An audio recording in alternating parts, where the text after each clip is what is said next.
Hey, salut tout le monde, j'espère que vous allez bien, j'espère que vous êtes en forme aujourd'hui. On se retrouve pour une nouvelle vidéo. Je vais vous présenter l'iPad de 9ème génération. Je vous en présenter 3, l'iPad Air, l'iPad... Bref, il y a 3 iPads que je vais vous présenter. N'hésitez pas en tout cas à mettre votre meilleur pouce bleu et à vous abonner à cette chaîne. Merci beaucoup, ça soutient la chaîne en tout cas. Vous les retrouverez en description directement comme d'habitude. Vous connaissez la musique. On est parti, je vais vous présenter 3 de ces produits. Donc l'iPad justement, c'est des tablettes de chez Apple tout simplement. Que vous pourrez faire vraiment ce que vous souhaitez avec. Je vais vous en faire un petit peu mon avis, mon ressenti dessus. Donc on est parti pour la vidéo. Donc on va partir sur le tout premier, donc la toute première iPad. Donc vous pourrez les retrouver en description comme j'ai dit, si vous voulez les payer. Donc l'iPad de 9ème génération, toujours le modèle justement le plus abordable possible de chez Apple. Là-dessus, donc vous avez un produit qui est justement d'avoir un bon design, vous avez un bon écran, vous avez une bonne caméra. Bon, bref, il y a vraiment de bonnes, c'est vraiment assez bon dans l'ensemble.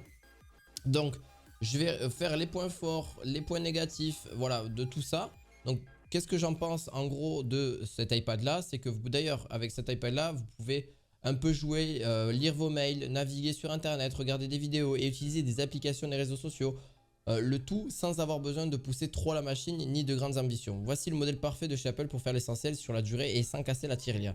L'iPad offre une expérience extrêmement aboutie au prix de quelques concessions pour les plus exigeants. D'ailleurs, vous pourrez retrouver grâce à ça aussi dans son catalogue l'iPad Pro, l'iPad Air et l'iPad Mini. On trouve toujours l'iPad premier du nom, un design iconique qui s'est certes allongé ces dernières années pour proposer un écran plus grand, mais qui reste fidèle à son allure historique. La 9ème génération de la tablette tactile maison s'est annoncée fin 2021, donc ça reste relativement récent, donc 2020 on va dire. Elle se situe tout premier sur l'échelle des prix de l'échelle tactile de chez Apple, des tablettes tactiles de chez Apple, pardon, avant l'arrivée très probable de l'iPad Air 2022 lors de la première keynote d'Apple le 8 mars. Donc en gros, pour le point de ce produit, vous avez quand même 64 Go en interne et en flash, vous pourrez aller jusqu'à 256 si vous souhaitez. Vous avez quand même un appareil photo de 8 mégapixels à l'avant et à l'arrière, vous avez 12 mégapixels, ce qui reste très très bien. Vous pouvez enregistrer des vidéos jusqu'en 1080p. Ça reste super correct pour son prix. Vous avez le Wi-Fi 5, le Bluetooth en 4.2. Voilà, puce NFC non. Bien sûr, le poids de l'article fait seulement 487 grammes. Couleur noir et blanc, ce qui reste très professionnel, très épuré. Donc ça reste vraiment un très très bon produit. Je pourrais vous en parler pendant vraiment très longtemps. Mais ça reste quand même une courte vidéo. D'ailleurs, je n'aurais oublié quelques petits aspects. Mais au niveau de son écran, on est sur du 10 pouces. Elle est fait 100% de son boîtier est en aluminium recyclé en plus de ça. Donc vous pourrez aussi bien sûr avoir, pour déverrouiller l'appareil, vous pourrez valider votre identité ou un paiement avec Apple Pay pardon, grâce à la fonction Touch ID. Donc ça c'est quand même bien. Vous avez aussi dessus, si vous le souhaitez, prendre un stylet. Donc ça sera sûrement donné avec ou séparément. Donc un très bon écran, relativement fluide, relativement cool. En revanche, par contre, pas de technologie ProMotion pour un taux de rafraîchissement de l'écran variable jusqu'à 120 Hz. Cela reste vraiment en même temps très cher et c'est un iPad qui vraiment vient de commencer, qui vient de sortir justement.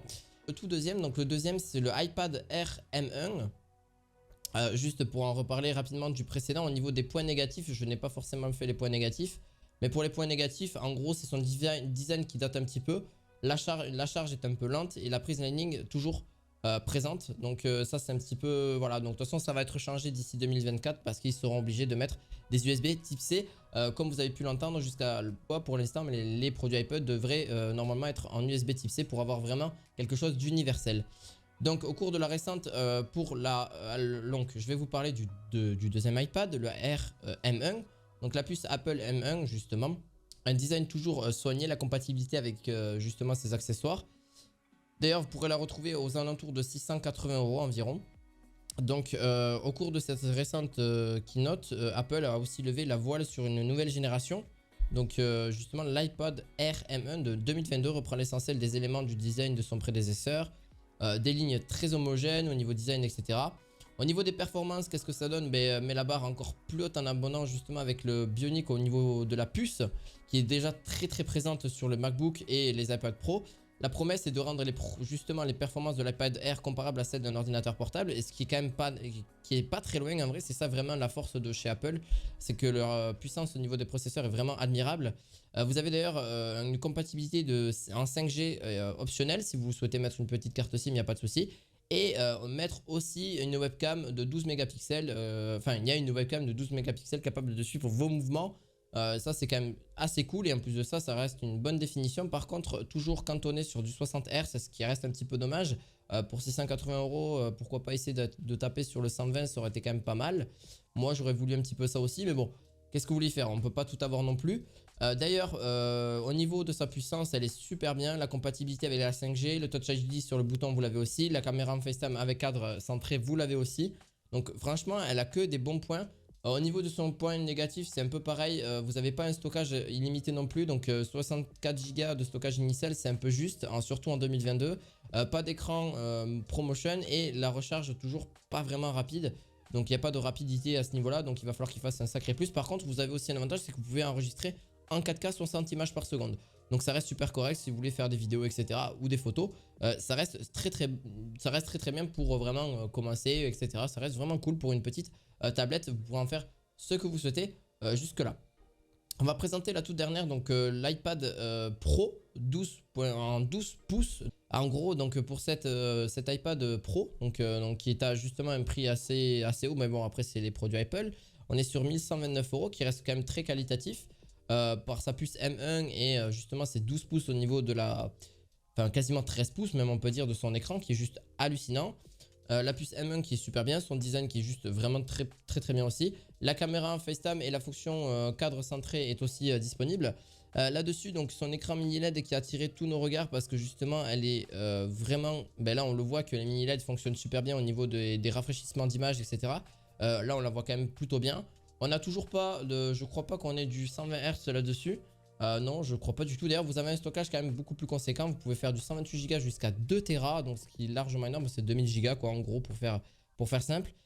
Donc on est sur un poids de 682 grammes et en plus de ça, un Wi-Fi 6 et enregistrement 4K 60 images secondes. Voilà, pour vraiment faire simple. Ça, c'est vraiment très cool. Par contre, le module de photo est juste hallucinant. Ça on dirait ceux des téléphones de base de chez Apple. Vraiment très cool. Vous avez l'appareil dessus au niveau de l'écran. On reste quand même sur des écrans vraiment assez classiques au niveau des définitions. Un peu plus grande, il faut le dire, actuelle. Donc ça restera quand même quelque chose de très qualitatif. Au niveau des mémoires RAM, on est sur du 8 à 16 Go de RAM. Donc ça vous laisse quand même la place pour vraiment installer, faire du multitâche en général. Donc ça c'est quand même très cool. Donc voilà, je vous la mettrai un petit peu en description aussi. C'est dur de parler de ces trois produits, de vous faire vraiment un comparatif hyper méga long. Donc si vous souhaitez des vidéos spécialisées sur les iPads, dites-moi et puis je vous en ferai peut-être une vidéo un petit peu plus longue si ça vous intéresse, un petit peu plus détaillée et vous donner un petit peu mon avis dessus. On se retrouve la fois prochaine, n'hésitez pas à laisser votre meilleur pouce bleu, à vous abonner à cette chaîne et on se retrouve la fois prochaine. À la prochaine, ciao ciao.